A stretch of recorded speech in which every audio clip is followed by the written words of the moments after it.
بالله من الشيطان الرجيم. بسم الله الرحمن الرحیم. تو جناب ہدہد نے خط لیا.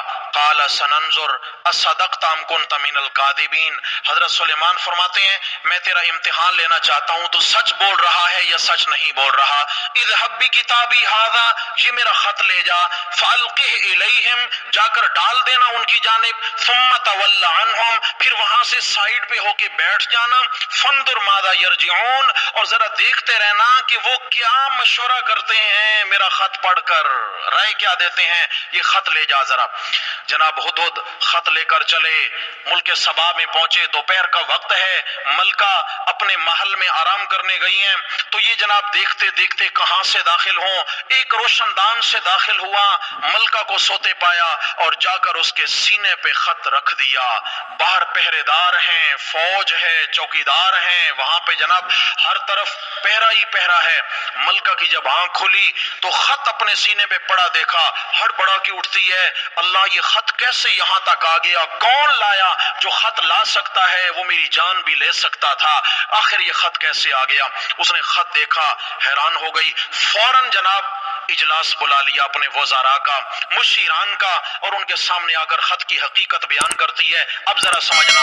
قالت یا ایھا الملأ، کہنے لگی ہے میرے وزیروں مشیروں، انی القی الی کتاب کریم، میری طرف بڑی عزت والا خط بھیجا گیا ہے. عزت والا خط آیا ہے. القیہ ڈال دیا گیا. کون ڈال گیا، کیسے ڈال گیا کچھ پتہ نہیں ہے، مگر خط ہے بڑی عزت والا. آگے کہتی ہے عزت والا کیوں نہ ہو، انہو من سلیمان، کس کی جانب سے آیا ہے؟ انہو من سلیمان، حضرت سلیمان کی جانب سے.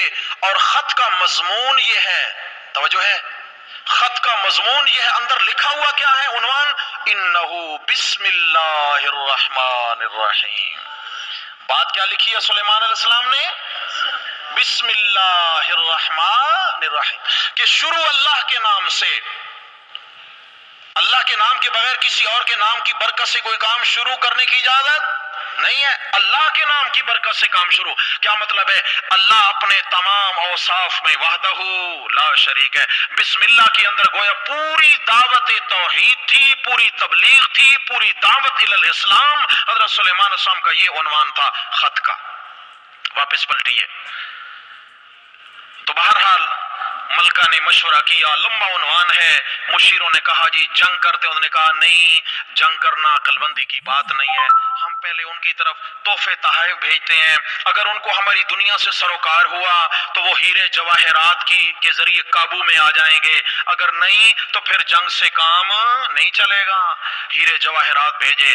سلیمان علیہ السلام نے اسی وقت قاصدوں کو یہ کہہ کر واپس بھیجا کہ یہ لے جاؤ، یہ تمہیں نصیب ہوں. اسے جا کر کہو کہ وقت سے پہلے یہاں پہنچ جا، تابیدار ہو کر پہنچ جا اور شکست خوردہ ہو کر پہنچ جا. نہیں تو تم پہنچو، میں فوج لے کر آیا چاہتا ہوں، تیاری کرو. بہرحال پھر وہ تابیدار ہو کر واپس آ گئی. طویل عنوان ہے. لیکن احباب سلیمان علیہ السلام کی شریعت میں بھی بسم اللہ کی اہمیت ہے جسے قرآن بیان کرتا ہے. بسم اللہ کی بڑی اہمیت ہے. اب بسم اللہ کا معنی کرتے ہیں اور بات ختم. بسم اللہ کا معنی ہم معنی کر دیتے ہیں شروع کرتا ہوں اللہ کے. اب یہ شروع کس لفظ کا ہے؟ بسم اللہ، با سین میم، یہاں شروع کا تو لفظ ہی نہیں ہے. اشرعو، ابتدعو، ابتدا کرتا ہوں، شروع کرتا ہوں، یہاں تو وہ لفظ ہی نہیں ہے عربی کا.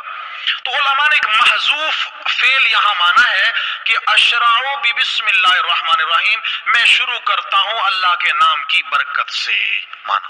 لیکن ہمارے رئیس المفسرین حضرت گنگوہی رحمہ اللہ کے شاگرد حضرت مولانا حسین علی الوانی رحمہ اللہ نے اس کا معنی کیا کہ بسم اللہ کی جو با ہے یہ با استعانت کی ہے. کس کی ہے؟ استعانت. ایاک نستعین، استعانت کی. اس کا معنی ہے مدد مانگنا. قربان جاؤں، عربی ایسی زبان ہے جس میں حرفوں کے بھی معنی ہیں، زیر زبر پیش کے بھی معنی ہیں. سمجھ آ گئی ہے؟ یہاں تو یہ تو بڑی فصیح کلام ہے عرب. بسم اللہ، بسم اللہ، با اسم کے شروع میں با آ گئی ہے۔ حضرت علی رضی اللہ عنہ فرماتے ہیں لکل شیء لباب، ہر چیز کا ایک نچوڑ ہوتا ہے، واللباب القرآن حوامیم، اور پورے قرآن کا نچوڑ اور خلاصہ قرآن مجید کی وہ 7 صورتیں ہیں جن کا آغاز حامیم سے ہوتا ہے، 24ویں پارے سے لے کر 26ویں پارے تک، سورہ حامیم المومن سے حامیم احقاف تک، یہ پورے قرآن کا مکھن ہے، خلاصہ ہے۔ پھر فرمایا کہ حامیم 7 حامیموں کا خلاصہ حامیم المومن کے اندر ہے۔ حامیم المومن کا خلاصہ اس کی آیت نمبر 14 فدعوا اللہ مخلصین لہ الدین کے اندر ہے کہ مدد میں اللہ ہی کو خالص کر کے پکارا کرو۔ اس آیت کا خلاصہ سورۃ الفاتحہ کے اندر ہے۔ سورہ فاتحہ کا خلاصہ ایاک نعبد و ایاک نستعین کے اندر ہے، اور ایاک نعبد و ایاک نستعین کا خلاصہ بسم اللہ الرحمن الرحیم کے اندر ہے، اور بسم اللہ کا خلاصہ بسم اللہ کی با کے اندر ہے۔ کس میں ہے؟ پورے قرآن کو اٹھا کر بسم اللہ کی با میں بند کر دیا۔ حضرت فرماتے ہیں یہ با استعانت کی ہے۔ کیا مطلب ہے؟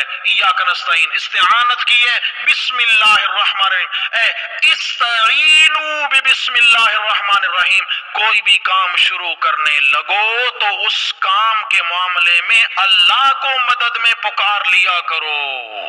کس کو پکارا کرو؟ مدد کے لیے اللہ کو پکارا کرو، کیونکہ اللہ کی مدد سے ہر کام بنتا ہے۔ تو میرے بھائی پورے قرآن کا خلاصہ کیا ہے؟ غائبانہ حاجات میں، مشکلات میں، ضروریات میں پکاروں کے لائق صرف کون ہے؟ بولیے کون ہے؟ اللہ ہی ہے۔ بسم اللہ الرحمن الرحیم۔ انشاءاللہ زندگی رہی تو سورۃ الفاتحہ پڑھیں گے انشاءاللہ، ٹھیک ہے جی انشاءاللہ۔ کل اتوار ہے، کل تو انشاءاللہ ظہر کو درس قرآن مجید ہوگا، اس کے بعد انشاءاللہ پیر سے سورۃ الفاتحہ کا سبق پڑھیں گے۔ اقول قولی ھذا استغفر اللہ واتوب۔